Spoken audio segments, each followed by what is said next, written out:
Assalomu alaykum qadrli futbol ixlosmandlari, bormisizlar, salomatmisizlar? Yana sizlar bilan ko'rishib turganimdan juda xursandman. O'zbekiston milliy terma jamoasining o'yini bor.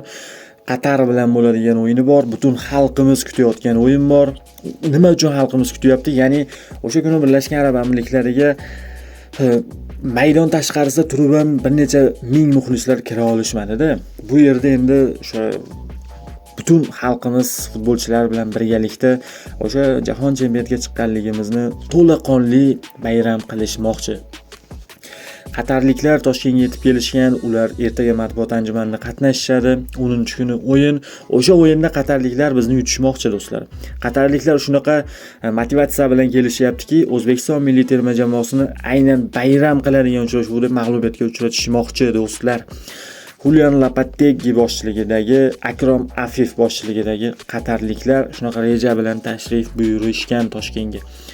Biznikilarni avloddan avlodga o'tib kelayotgan bosimi bor yelkasidagi, o'sha bosimni yechib tashlagan avlodimiz, oltin avlod bo'lib ham eng o'sha sariq oltini ko'p joyi bo'lgan yigitlarimiz qanaqa kutib olishadi Toshkentda qatarliklarni.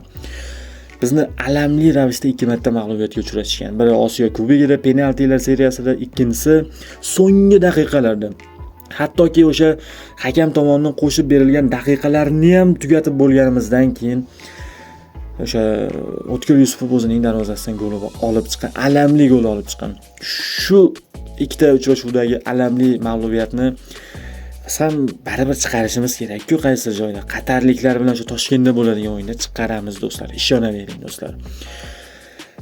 Temur Kapadzeni o'tgan bundan oldingi videoda Srechko Katanesni juda ko'p maqtab yubordim, haddan ziyod. Temur Kapadzeni haqiqiy qilgan mehnatlarini aytib o'tmoqchiman va milliy terma jamoamiz jahon chempionati guruh bosqichida ishtirok etishi uchun qancha pul ishlab olishini, qatarliklarning kuchli tomonlarini ko'rib chiqamiz yaqin daqiqalar ichida do'stlar.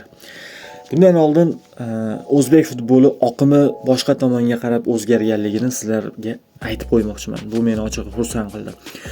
Ya'ni APLda do'stlar 5 ta divizion bor do'stlar. U yerda mahalla futbolidan ham APL darajasiga ko'tarilib chiqish mumkin do'stlar. Shunaqa tizim, shunaqa zinapoya to'g'ri tashkil etilgan. Uzilishlar hech bir joyda yo'q APLda. U mahalla futbolidan sekin-sekinlik bilan 5-divizion, 4-chi, 3-chi, 2-chi APLgacha yetib borishing mumkin.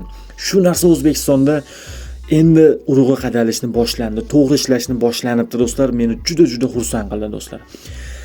Buni barchasida futbolimiz shunaqa rivojlanayotganini tepasida yurtboshimiz turibdi do'stlar. Yurtboshimiz shunchaki o'sha farmonlar yoki e'tibor emas, mehr bilan chin yurakdan e'tibor qaratganligi futbolimiz darajasini yuqoriga ko'taryapti do'stlar. Soat sayin ko'taryapti do'stlar. Bu qisqa vaqtda natijasini berdi-da. Milliy terma jamoamiz va nihoyat jahon chempionatiga chiqdi. Yoshlarimiz 9 kishi bo'lib irodali g'alabani qo'lga kiritishdi do'stlar. Buni hammasini natijasi, ya'ni negizi bu o'sha e'tibor do'stlar. Ustoz Xayrulla Hamidov aytgandek, yillar davomidagi kemtik o'sha e'tibor ekan. Biz o'sha e'tiborni endi topdik. Dedi-ku, xuddi shunaqa. Turon futbol klubining maydonida bir uchrashuv bo'lib o'tdi. Men o'sha uchrashuvga tashrif buyurdim-da do'stlar. Va o'sha uchrashuvda do'stlar Yaypan Farg'ona jamoasining hamda Furqat jamoasining o'rtasidagi uchrashuvga guvoh bo'ldim. Meni o'sha Farg'ona viloyatining 2-ligasi ekan do'stlar. O'sha ligadagi futbolchilarning professional darajadagi mashg'ulotlari, ularga yaratilgan sharoit, e'tiborlar meni ochig'i hayron qoldirdi.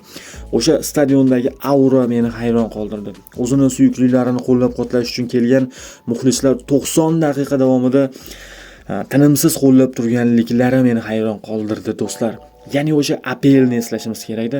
APLda o'sha mahalla futbolidan APLgacha ko'tarilish mumkin-ku Angliyada. O'zbekistonda ham Farg'ona viloyatining 2-ligasida do'stlar yoshlar o'zini ko'rsatyapti do'stlar. Yoshlar o'zini ko'rsatib do'stlar 1-ligaga, keyin Pro ligaga, keyin Super liga darajasiga yetib borishi mumkin. Ular shuni maqsad qilib ko'rish, futbolchilarning ko'zi yonib turibdi do'stlar. Ularga yaratilgan sharoitlarni ular maydonda oqlashyapti ekan. Ya'ni Men hammasini surishtirib qiziqdim-da do'stlar. Shuncha sharoitni baribir kimdir turish kerak-ku orqasida. Bilsam do'stlar, O'zbekiston tumani hokimi aynan Yaypan Farg'ona jamoasining shaxsan o'yinlarini kelib kuzatib, o'sha jamoani o'zi O'zbekiston tumanining hokimining o'zi shaxsan nazorat qilib turar ekan do'stlar. O'sha kuni ham o'yinni 90 daqiqa davomida kuzatdi, hattoki mashg'ulotlar jarayonini ham kuzatib bordi do'stlar. Va yana bir tomoni do'stlar, o'sha Yaypan Farg'ona futbol klubida do'stlar bir yigit bor ekan, Islombek Masodiqov degan. O'sha yigitni do'stlar muxlislar ikkinchi bo'limda maydonga tushdi. Ikkinchi bo'limda maydonga tushgandan keyin Yamal deb baqirishni boshladi o'sha atrofdagi muxlislar. Va uni Yamal deb atashar ekan. Nima uchun Yamal deb atashlari uchun men qiziqdim. Alohida o'sha 17-raqam o'ynar ekan, kuzatib bordim. Ya'ni o'sha aynan Yamalning pozitsiyasi, o'sha o'ng qanot vingeri va do'stlar, uni paslari, o'sha yorib o'tishlari ochig'i meni hayron qoldirdi. Bitta pas bilan do'stlar maydon markazidan turib, futbolchini birga bir vaziyatga chiqarib yuboryapti o'zini jamoadoshlarini. Ikkita uchta pas bilan do'stlar himoyachilarni aldib. Xullas, maktab o'quvchisi ekan, yigitni kelajagi borligi ko'rindi. Meni xursand qilgan tomoni do'stlar, aynan shu quyi divizionlardan milliy terma jamoamizga oqim yuzaga kelgan do'stlar. O'sha hokimlarning futbolga qiziqishi ortidan shunaqa oqimlarni kanali ko'payyapti. Oqimlar milliy terma jamoaga qarab oqyapti. Haqiqiy o'sha talantlar, futbol uchun dunyoga kelgan yigitlar sekin-sekinlik bilan futbolga kirib kelyapti do'stlar. Xullas, mana shunaqa gap so'zlar. Endi Temur Kapadzeni o'tgan safar aytdim-ku, adolatsizlik qilibman. O'zim sezib qoldim uni videoni takroran ko'rish jarayonida. Ya'ni Srechko Katanesni haddan ortiq maqtab yuborganman-da. Yo'q do'stlar, Temur Kapadze qattiq mehnat qildi. Temur Kapadze har qachongidan ko'proq mehnat qildi. O'sha Olimpiya terma jamoasi bilan Olimpiyadaga borgandagi mehnatidan 2 karra ko'proq mehnat qildi deb o'ylayman. Chunki har bitta milliy terma jamoamiz a'zosini xohu legioner bo'lsin, xohu Superligada o'ynasin, borib maydonga borib o'zi kuzatdi. Uchrashuvlarni kuzatdi. Hatto milliy terma jamoaga chaqirilmagan futbolchilarni borib o'zi kuzatib, nima uchun chaqirilmagan har birini o'rganib chiqdi. Uni mehnati katta. Temur Kapadzening mehnati katta. Men uni hech qanaqasiga inkor qilmaganman, inkor qilmayman ham. Temur Kapadze, men aytganman-ku, Temur Kapadze shunaqa murabbiyki, hali legioner murabbiy yo'qda bizda, ya'ni Yevropa futbol klublarini boshqargan. Aynan Temur Kapadze shunaqa salohiyatga ega murabbiy do'stlar. Futbol o'yinidan asosiy maqsad bu darvozalarni qo'riqlashdir. Hayotda esa darvozalar sizni qo'riqlaydi. Shunday ekan, qo'riqchi ishonchli va sifatli bo'lgani ma'qul. Kovka brendi ostidagi darvozalar nafaqat sifatli, balkim nozik did va yuksak mahorat mahsulidir. Har bir kvadrat metr 500 mingdan 2 million so'mgacha bo'lgan darvozalarni O'zbekiston bo'ylab o'lchash, yetkazish va o'rnatib berish ishlari mutlaqo bepul. Kovka temirdan go'zallikgacha. Endi Qatarning kuchli tomoni do'stlar. Qatarning kuchli tomoni Julian Lopetegui, ispaniyalik murabbiy. Bu ispaniyalik murabbiy emas Qatarning kuchli tomoni, ishonavering. Bundan oldin ham ispaniyalik boshqa bir murabbiy boshqarardi Qatarni. Va o'sha 3 ta uchrashuv oldin Lopetegui olib kelindi. Bu Lopetegui emas, ishonavering do'stlar. Qatarning kuchli tomoni bu Akrom Afif do'stlar. Akrom Afif o'zi himoyachi. Ya'ni o'sha ro'yxatni qarasangiz, Akrom Afif himoyachi o'zi do'stlar. Asl nuqtasi himoyachi, lekin qachon qarasangiz hujumda nimanidir hal qilgan yoki 2-3 ta himoyachini bezdirib tashlagan. Xullas, maydon markazida bir o'zi o'yinni hal qilib beradi do'stlar. Almozali nima uchun ochilib ketadi? Nima uchun gollar uradi? Nima uchun hujumda erkin o'ynaydi Almozali? Chunki markazda aynan Akrom Afif bor do'stlar.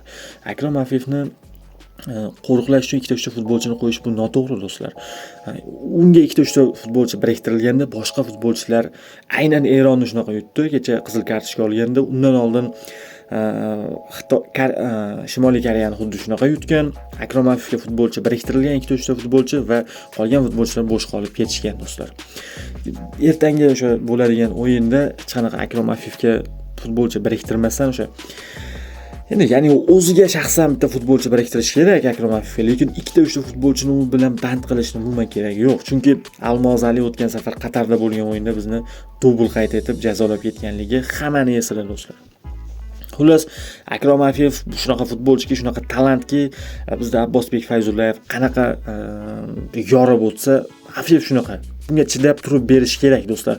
Butun jamoa bo'lib qarshilik ko'rsatilsa, Akrom Afiyev boshchiligidagi Qatarni yengishimiz mumkin do'stlar.